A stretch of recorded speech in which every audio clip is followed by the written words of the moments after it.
लोक प्रशासन विषय के सभी विद्यार्थियों का उनकी इस वीडियो क्लास में हार्दिक स्वागत है।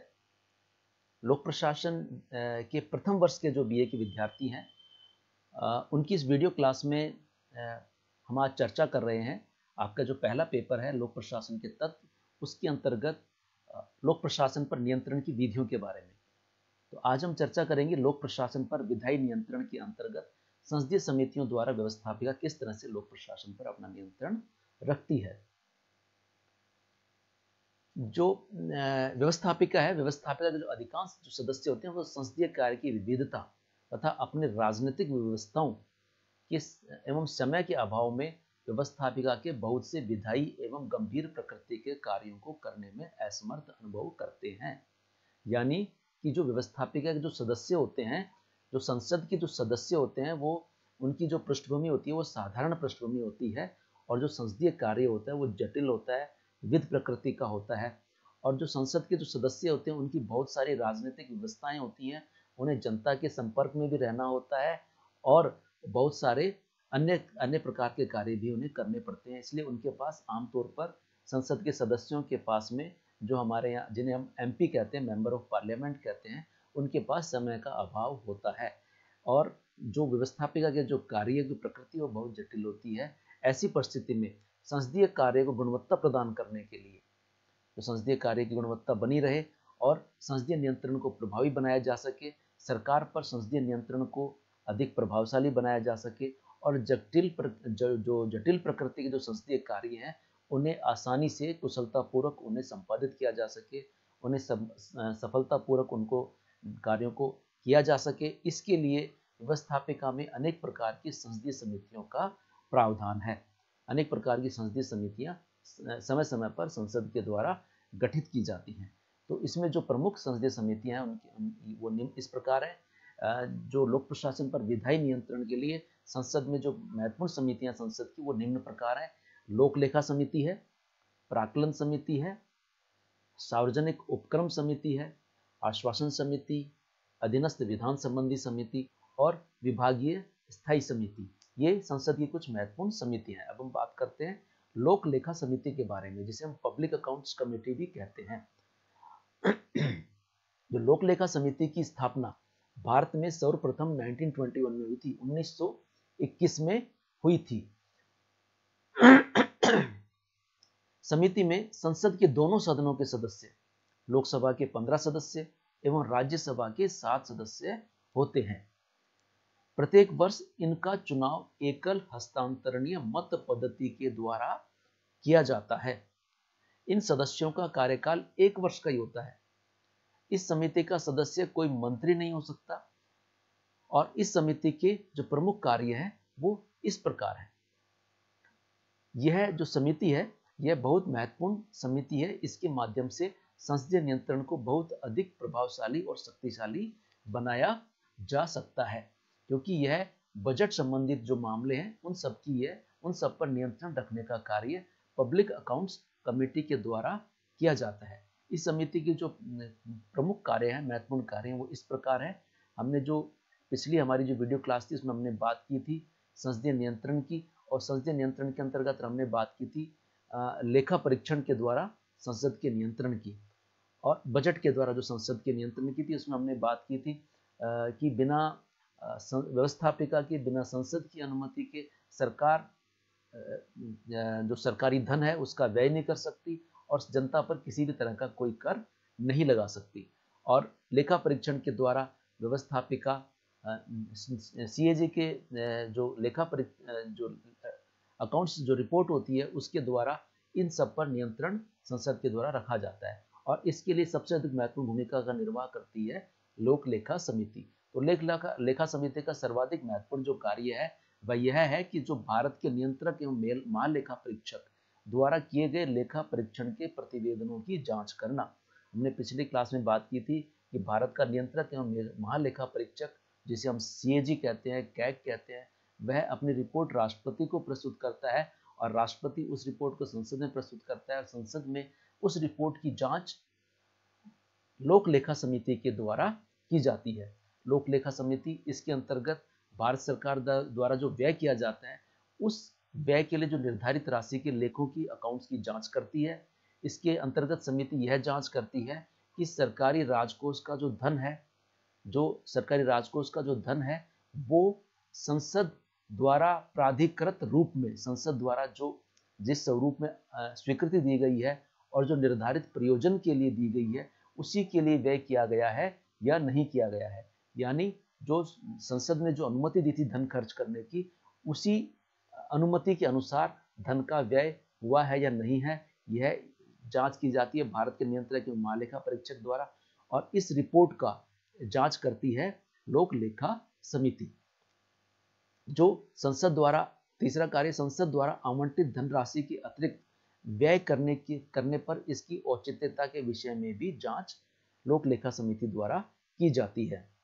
यानी जो संसद द्वारा जो आवंटित धनराशि थी वही व्यय की जानी चाहिए सरकार के द्वारा, उसके अतिरिक्त कोई धन व्यय सरकार के द्वारा नहीं किया जाना चाहिए। अगर व्यय किया गया है तो उसकी औचित्यता के बारे में लोक लेखा समिति जांच करती है।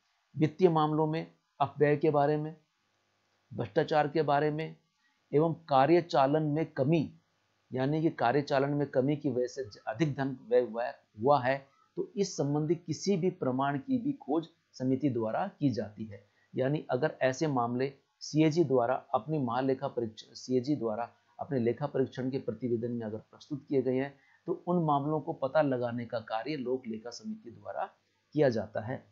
लोक लेखा समिति यह भी जांच करती है कि सरकारी धन का व्यय उन्हीं अधिकारियों के द्वारा किया गया है जिन्हें इसके लिए अधिकृत किया गया था। यानी कि लोक लेखा समिति यह स्पष्ट रूप से जांच करती है कि जो सरकारी धन का व्यय उन्हीं अधिकारियों के द्वारा किया जाना चाहिए जो इसके लिए अधिकृत थे, और किसी अधिकारी जो इसके लिए अधिकृत नहीं थे उनको सरकारी धन का व्यय करने की अनुमति नहीं होती है। इसलिए धन का व्यय भी उचित प्राधिकारी, उच्च अधिकारी द्वारा किया जाना चाहिए। यह सुनिश्चित करना सरकार का काम है और यह जांच करना लोक नियंत्रक एवं महालेखा परीक्षक है, और महालेखा परीक्षक की रिपोर्ट में से इन तथ्यों को खोज निकालने का काम लोक लेखा समिति का है।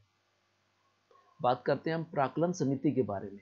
जो प्राक्कलन समिति है, इस समिति का गठन 1950 में तत्कालीन वित्त मंत्री जॉन मथाई की सिफारिश के आधार पर किया गया था। प्रारंभ में इसके 25 सदस्य थे, 25 इसके मेंबर्स थे, लेकिन 1956 में 1956 में इनकी संख्या बढ़ाकर 30 कर दी गई। 30 इनकी संख्या, वर्तमान में प्राक्कलन समिति के सदस्यों की संख्या 30 है। और इन सभी सदस्यों का निर्वाचन प्रत्येक वर्ष लोकसभा द्वारा एकल हस्तांतरणीय मत पद्धति के द्वारा किया जाता है। जो सदस्यों का कार्यकाल है वो 1 वर्ष का होता है। मंत्री कोई इसका सदस्य नहीं हो सकता। समिति का काम है कि बजट में सम्मिलित अनुमानों की जांच करना और सार्वजनिक खर्चों में मितव्ययता के उपाय सुझाना।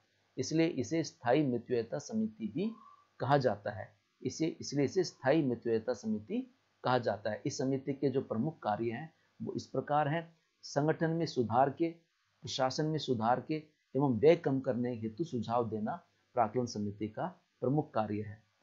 अनुमान प्रस्तुत करने के लिए प्रपत्रों का सुझाव देना, जो अनुमान जो प्रस्तुत किए जाते हैं बजट संबंधी, उनका अनुमान प्रस्तुत करने के लिए जो प्रपत्र हैं उनका सुझाव देना प्राक्कलन समिति का कार्य है। निर्धारित नीतियों हेतु धनराशि उपलब्ध कराने का सुझाव देना। जो निर्धारित नीति है उस नीति के अनुसार धनराशि कहाँ से उपलब्ध हो पाएगी, यह सुझाव देने का कार्य भी मितव्ययता समिति द्वारा किया जाता है, प्राक्कलन समिति द्वारा किया जाता है। और प्रशासन में कुशलता एवं मितव्ययता लाने हेतु वैकल्पिक नीतियों के विषयों में सुझाव देना भी मितव्ययता समिति का, प्राक्कलन समिति का प्रमुख कार्य है। सार्वजनिक उपक्रम समिति भी संसदीय नियंत्रण के लिए बहुत अधिक महत्वपूर्ण कार्य करती है। इस समिति का गठन कृष्ण मेनन समिति की सिफारिश पर 1964 में किया गया था। प्रारंभ में इस समिति के 15 सदस्य थे, केवल 15 इसके सदस्य थे, 10 लोकसभा से तथा 5 राज्यसभा से। परंतु 1974 में यह संख्या बढ़ाकर 22 कर दी गई, 22 कर दी गई। अब इसके 15 लोकसभा से, यानी 15 लोकसभा से और 7 राज्यसभा से इसके सदस्य बनाए जाते हैं। सदस्यों का निर्वाचन प्रत्येक वर्ष एकल हस्तांतरणीय नियम मत पद्धति के द्वारा संसद सदस्यों द्वारा इसके सदस्यों का निर्वाचन किया जाता है। सदस्यों का कार्यकाल 1 वर्ष का होता है। मंत्री को समिति का सदस्य नहीं चुना जा सकता है। जो समिति के प्रमुख कार्य हैं वो इस प्रकार हैं: सार्वजनिक उपक्रमों के प्रतिवेदन और उनके लेखों की जांच करना। सार्वजनिक उपक्रम अपने कार्यों के बारे में संसद में अपना प्रतिवेदन प्रस्तुत करते हैं। उस प्रतिवेदन की और उनके जो अकाउंट्स हैं उनके लेखों की जांच करने का कार्य सार्वजनिक उपक्रम समिति का है। सार्वजनिक उपक्रमों पर नियंत्रक एवं महालेखा परीक्षक के प्रतिवेदनों की जांच करने का कार्य भी सार्वजनिक उपक्रम समिति का है। सदन या सदन के अध्यक्ष द्वारा निर्धारित किए गए विषयों के अनुसार सार्वजनिक उपक्रमों की जांच करना का कार्य भी सार्वजनिक उपक्रम समिति का है। सार्वजनिक उपक्रमों की स्वायत्तता और कार्यकुशलता की जांच करने का कार्य भी सार्वजनिक उपक्रम समिति का ही है। आश्वासन समिति। आश्वासन समिति का गठन 1953 में किया गया था। इस समिति में 15 सदस्य होते हैं जिनका कार्यकाल 1 वर्ष का होता है। समिति का कार्य लोकसभा में मंत्रियों द्वारा समय समय पर दिए जाने वाले आश्वासनों, वचनों और प्रतिज्ञाओं आदि की जांच करना और उन पर प्रतिवेदन प्रस्तुत करना है। यानी कि लोकसभा में जो मंत्री होते हैं जो समय समय पर आश्वासन प्रस्तुत करते हैं, कुछ बात कहते हैं, अपनी प्रतिज्ञाएं प्रस्तुत करते हैं कार्यों के बारे में, नीतियों के बारे में, तो उन सब की जांच करना और उन पर अपना प्रतिवेदन आश्वासन समिति द्वारा प्रस्तुत किया जाता है। क्योंकि आश्वासन समिति यह जांच करती है कि जो आश्वासन मंत्रियों द्वारा सदन में प्रस्तुत किए गए थे उन आश्वासनों, वचनों और प्रतिज्ञाओं को किस सीमा तक पूरा किया जा चुका है, किया गया है। इन सब की जांच पड़ताल करना आश्वासन समिति का कार्य है। अधीनस्थ विधान संबंधी समिति, ये सबऑर्डिनेट लेजिस्लेशन संबंधी जो समिति है, यह इस समिति का गठन 1953 में गठित किया गया था। इस समिति को, इस समिति में लोकसभा अध्यक्ष द्वारा मनोनीत अध्यक्ष सहित 15 सदस्य होते हैं। यानी 15 सदस्यों की समिति है जिसमें इसका गठन लोकसभा द्वारा किया जाता है, लोकसभा अध्यक्ष द्वारा किया जाता है। सभी सदस्यों का कार्यकाल 1 वर्ष का ही होता है। समिति का जांच करने का कार्य यह है कि संसद द्वारा कार्यपालिका को प्रदान की गई प्रत्यायोजन विधान की शक्तियों, नियम विनियम निर्माण का संविधान सम्मत उपयोग हो रहा है अथवा नहीं। संसद अपने कार्यभार की अधिकता के कारण जो विधेयक होते हैं, जो अधिनियम होते हैं, जो कानून बनाने के जो विषय होते हैं, उसकी रूपरेखा संसद के द्वारा प्रस्तुत की जाती है और उस कानून को बड़ा रूप प्रदान करने का, व्यवहारिक रूप प्रदान करने की शक्तियां कार्यपालिका को सौंपी जाती है।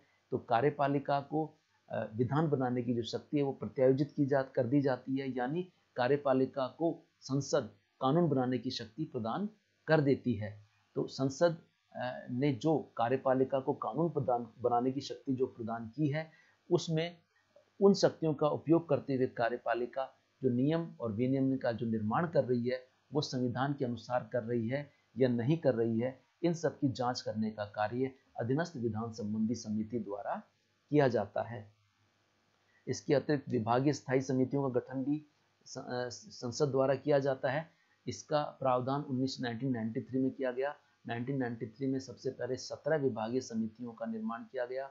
ये जो 17 विभागीय समिति हैं वो अपने अपने विभागों से संबंधित स्थायी समितियों का निर्माण संसद में कार्यकारी जो मंत्रालय है उस पर नियंत्रण बनाए रखने के उद्देश्य से किया गया था। यानी जो विभिन्न विभाग हैं सरकार के, उन जो विभिन्न मंत्रालय हैं उन मंत्रालयों पर संसद का नियंत्रण प्रभावशाली रह सके, प्रभावशाली नियंत्रण हो सके, इसके लिए 1993 में 17 विभागीय समितियों का गठन किया गया था। यह विभाग हर प्रत्येक जो मंत्रालय है उससे संबंधित अलग विभागीय समिति का गठन किया गया था। अब वर्तमान में 24 विभागीय समितियां, स्थायी समितियों का निर्माण किया जाता है, का गठन किया जाता है। इन समितियों का अधिकार क्षेत्र यह है कि जो केंद्र सरकार के सभी मंत्रालय और विभाग इन समितियों के अधिकार क्षेत्र में आते हैं। यानी प्रत्येक समिति का एक निश्चित रूप से अलग मंत्रालय होता है और वह विभागीय स्थायी समिति उस मंत्रालय जिससे संबंधित वो समिति है उस पर नियंत्रण रखती है और उससे संबंधित जांच पड़ताल का कार्य करती है। प्रत्येक समिति में 30 और लोकसभा से और राज्यसभा से 15 सदस्य होते हैं। यानी एक समिति में 45 सदस्य होते हैं जिसमें से लोकसभा में से 30 सदस्य लिए जाते हैं और राज्यसभा से 15 सदस्य लिए जाते हैं। जिन्हें लोकसभा अध्यक्ष और इन सदस्यों को लोकसभा अध्यक्ष और राज्यसभा के सभापति द्वारा दोनों सदनों के सदस्यों में से 1 वर्ष के लिए मनोनीत किया जाता है। मंत्री को समिति का सदस्य नहीं नियुक्त किया जा सकता। जो यह समितियां हैं वो अपने से संबंधित विभागों के अनुदान मांगों पर विचार विमर्श कर बजट प्रणाली को कुशल बनाती है।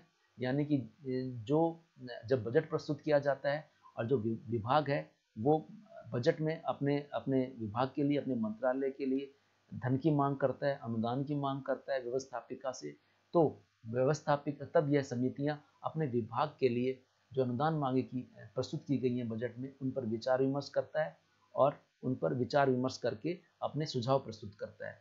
समितियां जो संबंधित मंत्रालय हैं, समितियां अपने से संबंधित मंत्रालय और विभागों से संबंधित जो विधेयक प्रस्तुत किए जाते हैं उनकी भी जांच पड़ताल करती है।